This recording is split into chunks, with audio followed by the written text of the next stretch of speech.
नमस्कार, स्वागत है साहित्यिक झरोखा चैनल पर। आज हम करेंगे आज थका ही है हारिल मेरा। किसकी कविता है? अज्ञे जी की कविता है, प्रतीकात्मक कविता है। और इस कविता के माध्यम से विपरीत परिस्थितियों में भी मानव को अपनी आशा समाप्त नहीं करनी चाहिए। अपनी आशा के बल पर, अपनी उम्मीद के सहारे वो जीवन में किसी भी अपनी इच्छा की पूर्ति कर सकता है या अपनी मंजिल की प्राप्ति कर सकता है। वो किसके माध्यम से अभिव्यक्त की है? हारिल पक्षी के माध्यम से।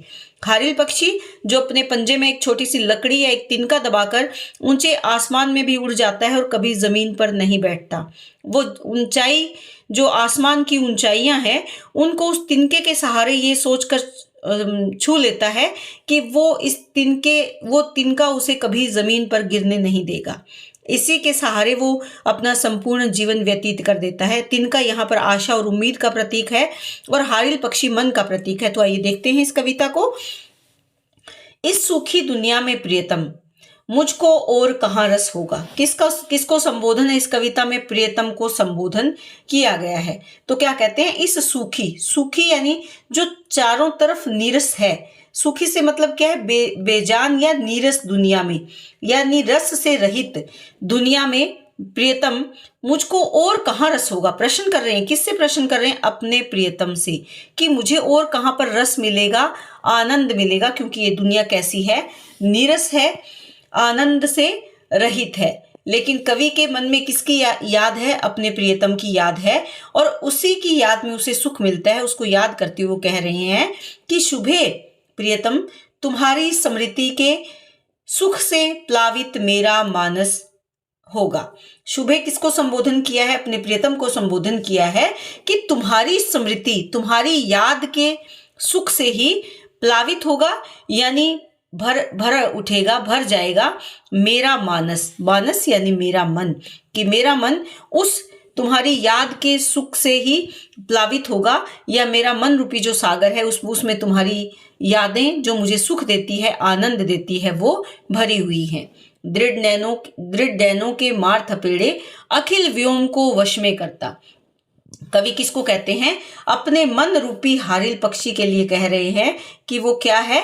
अपने दृढ़ यानी कठोर, डैने क्या होते हैं? पंखों से मार कर थपेड़े, यानी उन पंखों को फड़फड़ाकर उड़ान जब भरता है। कहाँ उड़ान भरता है? इस अखिल व्योम में, विस्तृत आकाश में। और इस व्योम को क्या कर लेता है? अपने वश में कर लेता है, यानी ऊंचाइयों पर वो पहुंच जाता है। सुबह से शाम तक वो क्या करता है? आकाश में उड़ता है। क्यों उड़ता है? यानी मेरा मन रूपी जो हारिल पक्षी है वो आकाश में विचरण करता है, अपने कठोर पंखों के थपेड़े मार मार कर पूरे आकाश को अपने वश में करने का प्रयास करता है। क्यों करता है? तुझे देखने की आशा से अपने प्राणों में बल भरता। और वो इतनी ऊंचाई पर संपूर्ण व्योम को अपने वश में कैसे कर लेता है? अपने प्राणों में बल भरकर। और वो बल किस लिए है?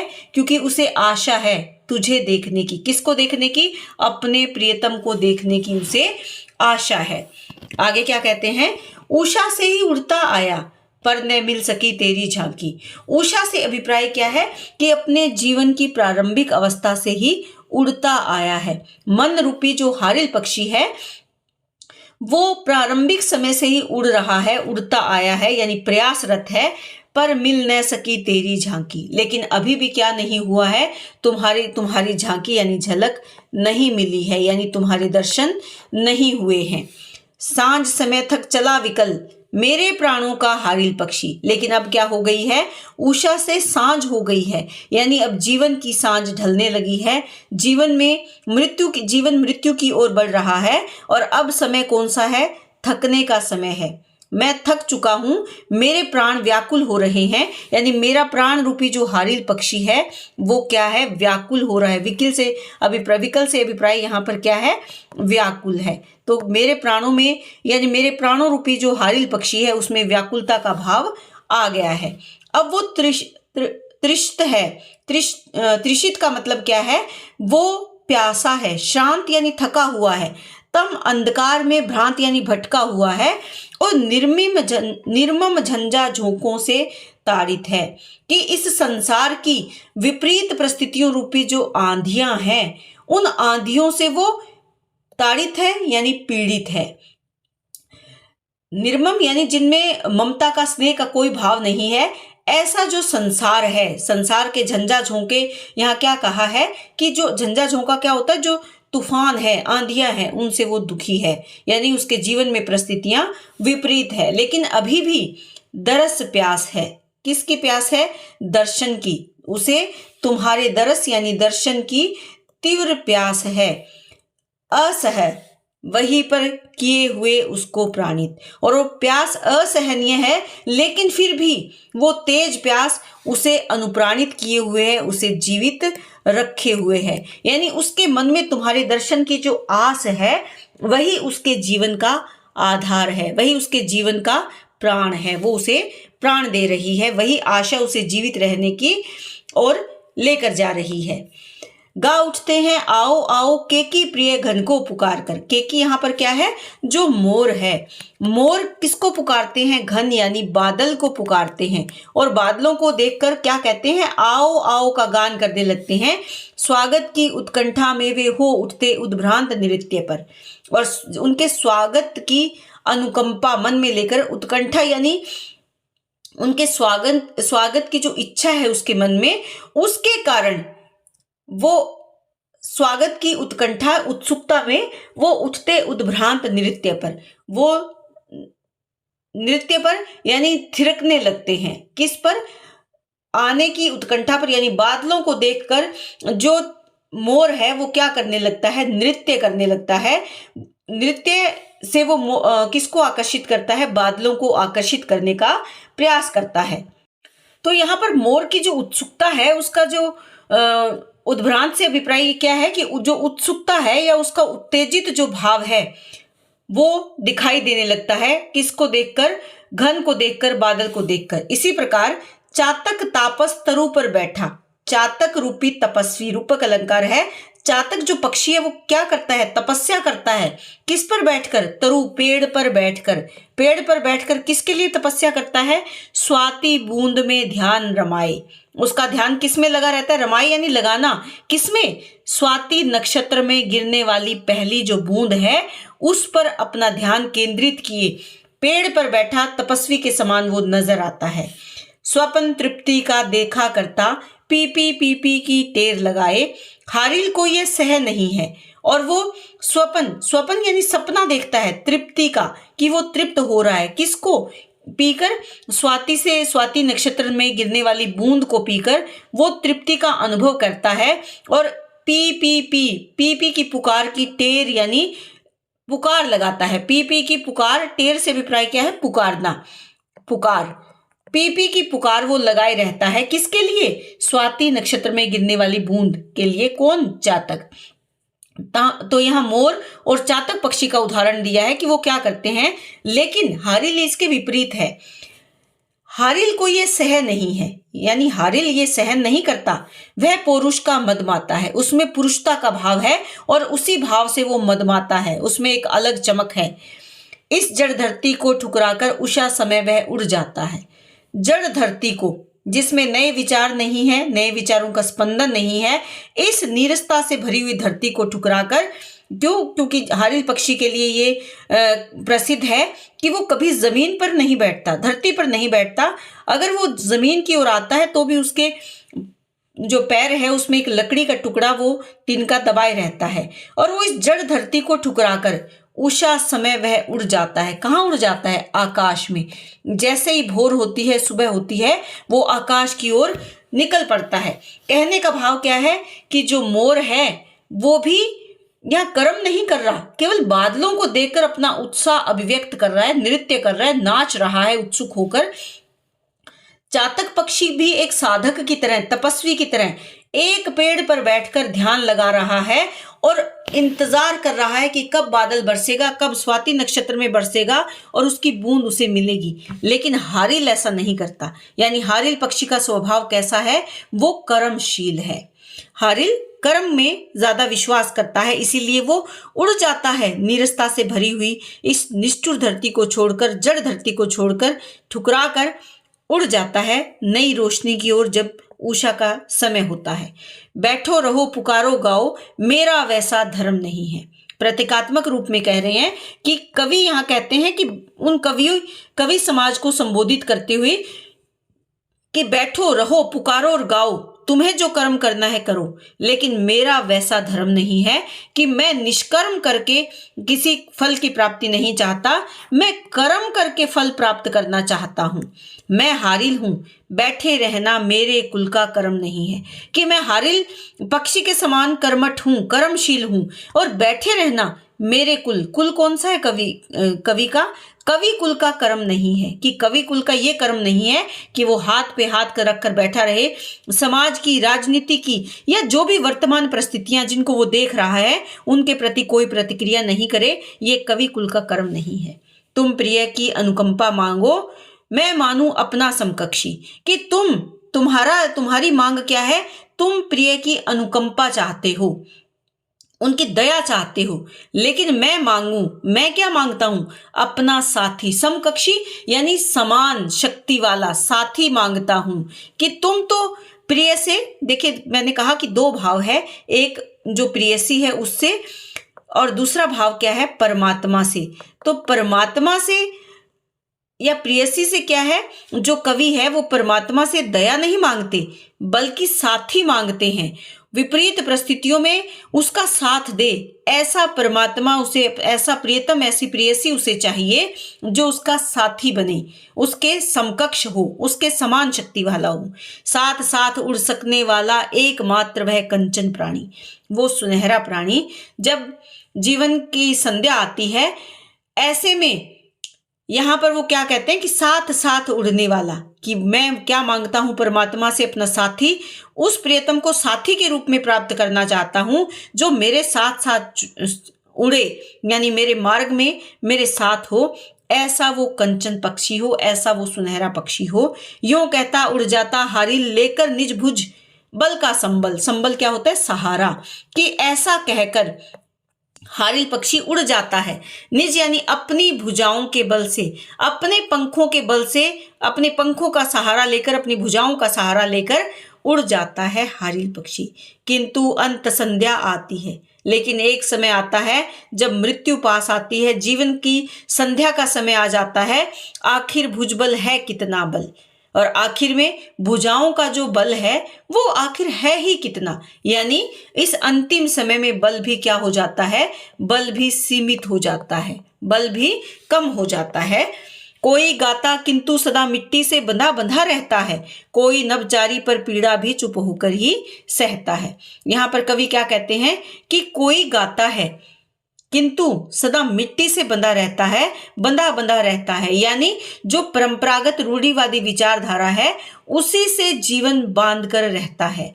लेकिन कोई नभचारी, कोई है जो नभ में उड़ने वाला है, नभ में विचरण करने वाला है, आसमान की ऊंचाइयों को छूने वाला है, पर पीड़ा भी, पर यानी दूसरे की पीड़ा को भी चुप होकर ही सहता है। तो कहने का भाव क्या है? एक है जो उन्हीं रूढ़िवादी विचारधाराओं से, उसी धरती से, उसी मिट्टी से बंधा हुआ रह जाता है, जिस मिट्टी से उसमें जन्म लिया उसी में समाप्त हो जाता है। लेकिन दूसरा क्या है? कुछ नए विचारों का संचार करता है, जीवन रूपी ऊंचे आकाश में विचरण करता है, जीवन रूपी आकाश यानी नभ में विचरण करता है, पर दूसरे की दी हुई पीड़ा या दूसरे की पीड़ा को भी चुप होकर वो सहन करता है। चातक हैं, केकी हैं, चातक पक्षी है, मोर भी है, संध्या को निराश हो सो जाते हैं। जब उन्हें चातक को बूंद नहीं मिलती, केकी को यानी मोर को जब बारिश नहीं मिलती, बादल आते हैं लेकिन बरसते नहीं है, संध्या समय में, जीवन के अंतिम समय में निराश हो जाते हैं। यानी यहाँ पर किसको संबोधन किया है? मूल रूप से कवि समाज को, जिसे अपना कर्तव्य करना चाहिए वो अंत में, जीवन के अंतिम समय में निराश हो जाते हैं। लेकिन हारिल है जो कर्मशील है, उड़ते उड़ते ही अंत गगन में खो जाते हैं, ये कभी निराश नहीं होते हारिल पक्षी, क्योंकि कर्मशील है। अपना कर्म करते करते ही जीवन रूपी आकाश में, इस अनंत गगन में खो जाते हैं, समाप्त हो जाते हैं। कोई प्यासा मर जाता है, कोई प्यासा जी लेता है, कोई परे मरण जीवन से कड़ुआ प्रत्यय भी पी लेता है, प्रत्यय पी लेता है। यानी कोई प्यासा मर जाता है, कोई प्यासा जी लेता है, कोई तो प्रयास करते करते जीवन समाप्त कर देता है और कोई प्यासा जी लेता है, यानी परिस्थितियों से समझौता कर लेता है, परिस्थितियों के साथ ढल जाता है। कोई परे, लेकिन कोई जीवन के जन्म मरण के चक्र से परे कड़वा प्रत्यय पी लेता है। कहने का भाव यहाँ पर क्या है कि कुछ ऐसे भी हैं जो कठोर से कठोर परिवर्तन को भी स्वीकार कर लेते हैं। कड़वा यानी जो कड़वा है, दुखदायक है, पीड़ादायक है, ऐसे परिवर्तन को भी स्वीकार कर लेते हैं। आज प्राण मेरे प्यासे हैं, आज थका ही है हारिल मेरा, कि आज मेरे प्राण प्यासे हैं। किसके प्यासे हैं? अपने प्रियतम के दर्शन की। आज थक गया है मेरा हिय यानी हृदय रूपी जो हारिल पक्षी है, वो आज थक गया है। आज अकेले ही उसको इस अंधियारी संध्या ने घेरा। अंधेरे से भरी हुई जो सांझ है, यानी जीवन का जो अंतिम समय है, उस अंतिम समय ने आज उसे घेर लिया है। मुझे उतरना नहीं भूमि पर, तब इस सूने में खोऊंगा। धर्म नहीं है मेरे कुल का, थक कर मैं भी क्यों रोऊंगा। लेकिन कवि क्या कहते हैं कि आज मैं अकेला हूं, जिस मार्ग पर मैं निकल चुका हूं उस मार्ग पर मेरा कोई साथी नहीं है। चारों ओर अंधकार है, मेरे जीवन का अंतिम समय है, संध्या का समय है, यानी जीवन का अंतिम समय है। और चारों ओर जो परिस्थितियां दिखाई दे रही है वो विपरीत है। लेकिन फिर भी कवि कहते हैं कि मुझे उतरना नहीं भूमि पर, अर्थात मुझे अपने कर्मों से पीछे नहीं हटना। तब इस सूने में खोऊंगा, मैं और ऊंचाई की ओर बढ़ूंगा। इस अंधियारे आकाश में जब सूरज चला गया है, यानी नए विचारों की रोशनी जब समाप्त हो गई है, तब भी मैं और आगे बढ़ूंगा। अंधकार में भी जाकर मैं खो जाऊंगा, सूने में, अंधकार में, वीराने में खो जाऊंगा। क्योंकि धर्म नहीं है मेरे कुल का, क्योंकि मेरे कुल ने मुझे ये नहीं सिखाया, मेरे कुल का ये धर्म नहीं है कि मैं थक कर रोने लगूं। थक कर मैं भी क्यों रोऊंगा। तो मैं परिस्थितियां विपरीत होने के बाद भी थक कर रोने का कार्य नहीं करूंगा, बल्कि अपने कर्म, अपने कर्तव्य के साथ आगे बढ़ूंगा। यानी मैं अपने जीवन में हार नहीं मानूंगा। अकेला हूं, परिस्थितियां विपरीत है, लेकिन फिर भी मैं हार नहीं मानूंगा। पर प्रिय, अंत समय में क्या तुम इतना मुझे दिलासा दोगे? लेकिन अपने प्रिय से फिर प्रश्न करते हैं, अंत समय में, मेरे जीवन का जो अंतिम समय आ गया है, मेरा मन रूपी हारिल पक्षी जो अब थक गया है, उसका अंतिम समय है, क्या तुम मुझे ये दिलासा दोगे, विश्वास दोगे? जिस सूने में मैं लुट चला, कहीं उसी में तुम भी होगे।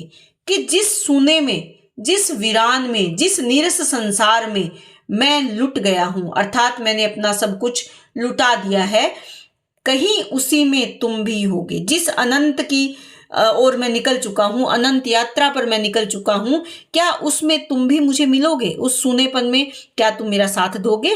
इस सुखी दुनिया में प्रियतम मुझको और कहाँ रस होगा। कि हे प्रियतम, इस नीरसता से भरी हुई दुनिया में मुझे और कहाँ आनंद मिलेगा। सुबह तुम्हारी स्मृति के सुख से प्लावित मेरा मानस होगा। हे प्रिय, हे प्रियतम, तुम्हारी याद के सुख से ही मुझे, मेरे मन को, मेरा मानस, मेरा हृदय प्लावित होगा, आनंदित होगा, भरा होगा। और उसमें क्या भरा होगा? मन रूपी सागर में तुम्हारी यादों का सुख होगा, तुम्हारी स्मृति का सुख होगा। तो इस प्रकार से ये कविता प्रतीकात्मक कविता है। इसमें जो भाव है वो क्या है? जोश का भाव है, सकारात्मकता का भाव है। कवि यहाँ पर दुनिया के रास्ते पर नहीं चलना चाहते, बल्कि स्वयं अपने जीवन में और कवि समाज को कर्तव्य के पथ पर आगे बढ़ने के लिए प्रेरित करते हैं। अब बात करते हैं यहाँ पर अलंकार कौन से आए। तो इस सुखी दुनिया में, यहाँ पर अगर देखें, या हारिल पक्षी की अगर हम बात करें, तो इसमें वो क्या बताना चाहते हैं? कौन सा अलंकार है यहाँ पर? रूपक अलंकार है, क्योंकि दुनिया सुखी है और पक्षी जो मन रूपी पक्षी है वो क्या है? हारिल पाखी, यानी हारिल पक्षी को तो दुनिया को सुखा कहा है कवि ने, और हारिल को पक्षी के रूप में प्रस्तुत किया है। दोनों स्थानों पर अगर देखें तो कौन सा अलंकार है? रूपक अलंकार है। इसके साथ साथ मानवीकरण अलंकार भी है। संध्या ने घेरा, या निर्मम झंझा झोंकों से ताड़ित जो विचार यहाँ पर आते हैं, इन पंक्तियों में अगर देखें तो क्या कह रहे हैं? ये मानवीकरण किया गया है कि प्रताड़ना दे रहे हैं। कौन प्रताड़ना दे रहे हैं? जो हवाओं के, निर्मम हवाओं के झोंके हैं, वो प्रताड़ित कर रहे हैं हारिल पक्षी को, यानी वो कार्य कर रहे हैं। तो क्या है यहाँ पर? मानवीकरण अलंकार है। उत्प्रेक्षा अलंकार भी इसमें है, किसके लिए? मेरे प्राणों का हारिल पक्षी, कि मेरे प्राणों का हारिल पक्षी। यहाँ पर कवि ने अपने प्राणों की कल्पना किसके रूप में की है? पक्षी के रूप में की है, कि मानो मेरा मन किसके समान है? हारिल पक्षी, तो उत्प्रेक्षा अलंकार है। इसके साथ साथ अगर देखें तो ऋषित शांत तम भ्रांत, इन पंक्तियों में, और जो आगे पंक्तियां आई थी, पी करता है, पी कौन कर रहा है? यहाँ पर जो चातक पक्षी है वो पी कर रहा है, तो यहाँ पर भी अगर देखें तो कौन सा अलंकार है? अनुप्रास अलंकार है। ये पंक्तियां इसमें हैं और आपकी पुस्तक में होगी तो वहां से आप देख सकते हैं। यहाँ ये जो पंक्तियां हैं पी जो ये शब्द आए हैं, यहाँ पर कौन सा अलंकार है? अनुप्रास है। प्रतीक अलंकार की बात करें तो देखिए कई सारे प्रतीकों का सहारा यहाँ पर कवि ने लिया है। एक तो हारिल पक्षी यहाँ प्रतीक रूप में है, हारिल पक्षी। दूसरा यहाँ पर क्या है? जो चातक है, प्रतीक्षा का प्रतीक है, प्रतीक्षा करता रहता है हमेशा। केकी यानी जो मोर है वो किसका प्रतीक है? उल्लासित होकर, उल्लास का प्रतीक है मोर। संध्या किसका प्रतीक है? यहाँ पर संध्या की अगर बात करें, संध्या शब्द को लिया है तो संध्या जीवन के अंतिम समय का प्रतीक है, तो प्रतीक अलंकार का भी सुंदर प्रयोग यहाँ पर किया है। पुनरुक्ति प्रकाश अलंकार की बात करें तो जो पी शब्द आया है, या इसके साथ साथ उड़ते उड़ते जो शब्द आया है वो क्या है? पुनरुक्ति प्रकाश अलंकार है। इन पंक्तियों में आप देख सकते हैं। प्रश्न भी कर रहे हैं आखिर कि किंतु अंत संध्या आती है, आखिर भुजबल है कितना बल है। तो यहाँ पर जो है वो प्रश्न कर रहे हैं, किससे प्रश्न कर रहे हैं? अपने प्रिय से प्रश्न कर रहे हैं। और अंतिम पंक्तियों में वो कहते हैं कि क्या तुम अंत में वहां पर मुझे मिलोगे? तो यहाँ इस तरह की जो बातें हैं वो किस में आती हैं? प्रश्न अलंकार में आती हैं।